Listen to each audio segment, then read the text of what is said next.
What's going on, guys? Matt in the hat, Matt Johnson Real Estate, powered by Keller Williams Diamond Partners. You are tuned into the hot list on what is today? Thursday, June 25th. And you guys know I come to you Monday through Friday around 12 o'clock Central Standard Time, and we talk about something that is new to the market, been on the market with some type of price reduction or some property that is unique. I want to share with you guys and want you guys to know about that property. And today is going to be no different. I also talk about a question of the day and answer a question of the day that is submitted by you guys, the viewers. And we will get into that. Make sure that you guys keep those questions coming. I greatly appreciate those. And today's hot list property is no different. It is newer to the market. The address is 1703 Berkeley Road, right here in Emporia. It's a 3-bed, 3.5 bath, has an attached 2-car garage.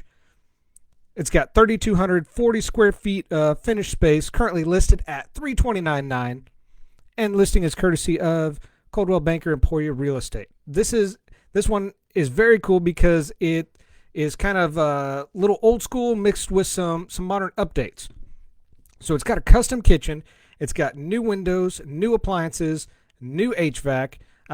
The master suite has been updated and remodeled. It's got a new in-ground sprinkler system and a newly finished basement with a finished off bathroom. So that is very, very cool house. Hardwood throughout, including the stairs. It's got a nice low deck on the back of the house, and it's got a shed. So make sure you guys click the link in the description and take a look at this house. It is absolutely beautiful. Like I said, a little old school mixed with some modern and newer updates. So they've done it very, very well. It is an incredible house and definitely worth checking out. So make sure you guys do that. Before I get to the question of the day, I would like to recognize this week's sponsor of the week, who is Flint Hills Lanes. Some of you may know by now that I have partnered with them along with the Lyon County Boosters, and we're having a charity event coming up this Saturday, June 27th. It is called Bowling for Businesses, and we are getting the businesses in the community as well as the public involved to help support and help come out, not only support the bowling alley, but help support small and local businesses as well. We are giving 25% of the proceeds to the Greater Emporia Disaster Relief Fund, 75% going to some of the local and smaller businesses in the area.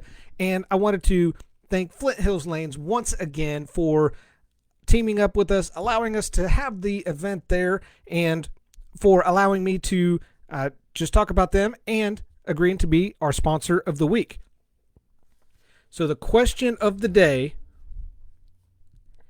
is, which household appliances should I be cleaning, and do you have any tips on cleaning those?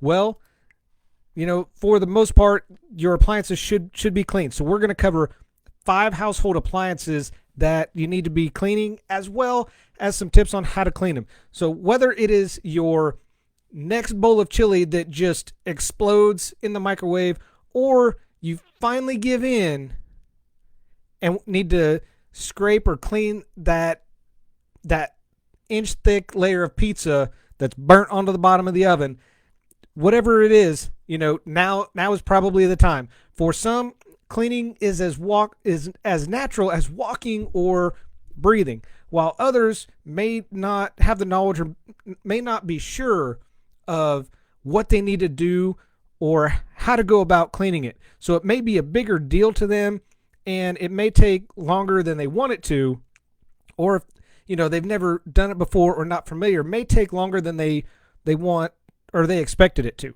So we're going to talk about 5 household appliances that are your common appliances and some cleaning ideas. The first one, I'm not going to go into a whole lot of detail because I covered it yesterday, so make sure you guys look up the hot list for June 24th. That's going to be the garbage disposal.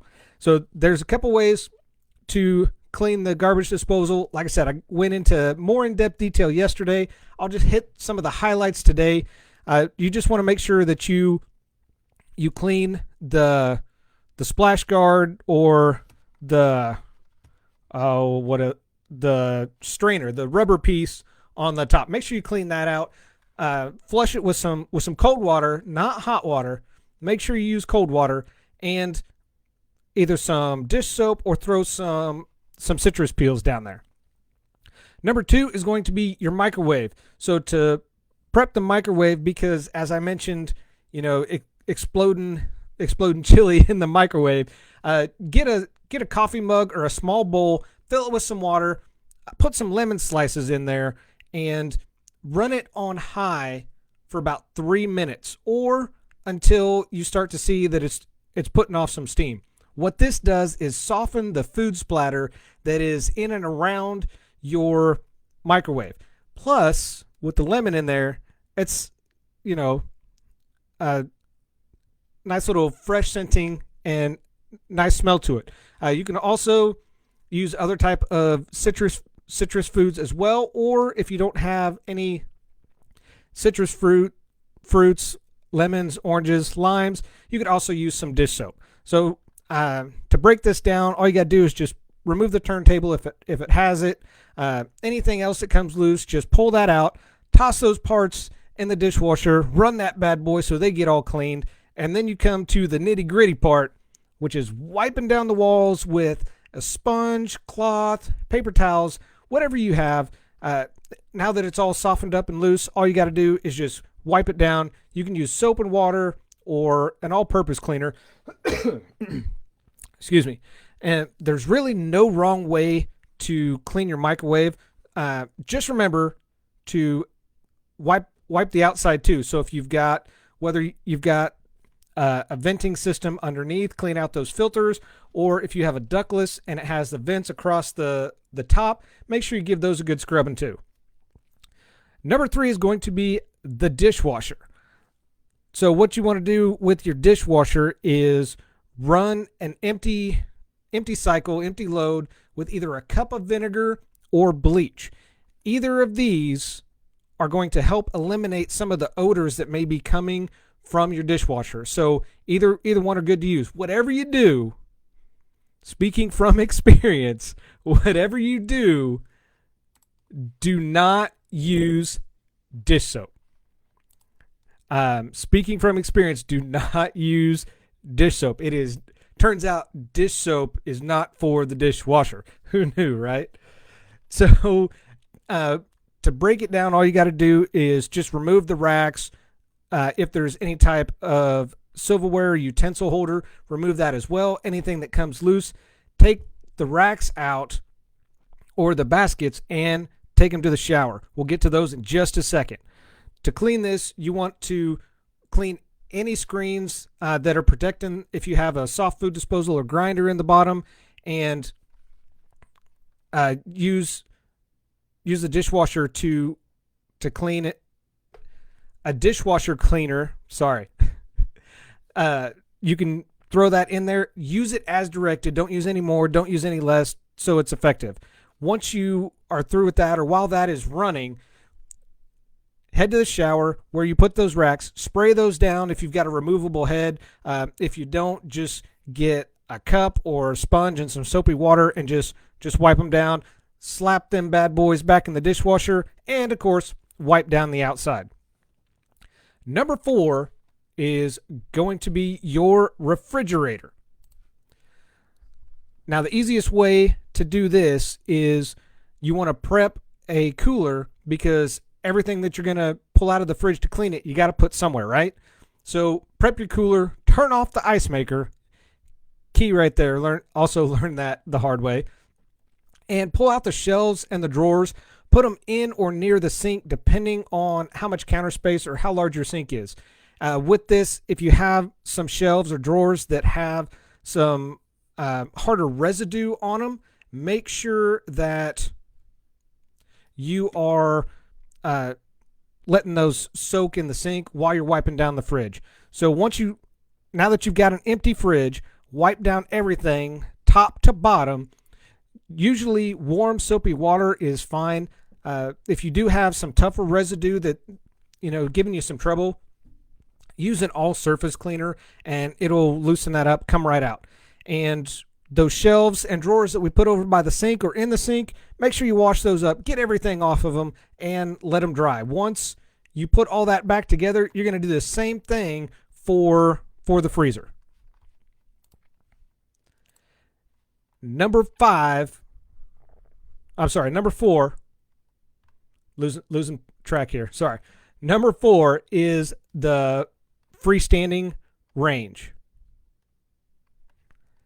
So with the freestanding range, depending on what type, if you have a smooth top, if you have a gas range or a coil top, you're going to wipe down the top. And if it's just a glass top, smooth top, whatever you want to call it, going to be pretty simple. Use a cleaner or warm soapy water, get that top wiped down.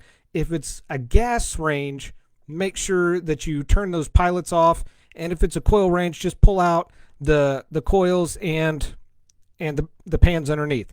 You'll make sure you want to pull the knobs, any grates, and like I said, the coils and the catch pans, pull those off as well. Some of that you can throw in the dishwasher. Obviously, the coils you don't want to. Now comes the tricky part.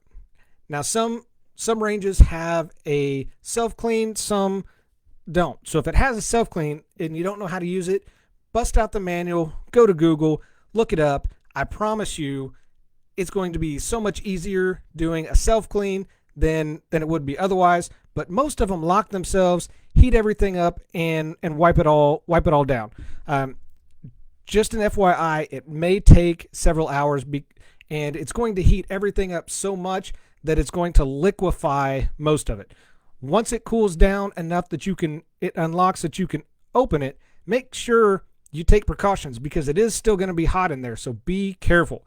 So those are going to be the top 5 appliances. So we got the disposal, we got the microwave, we got the dishwasher, we got your fridge, and we've got your range. That's it. You're good to go. Now, how often should you clean these?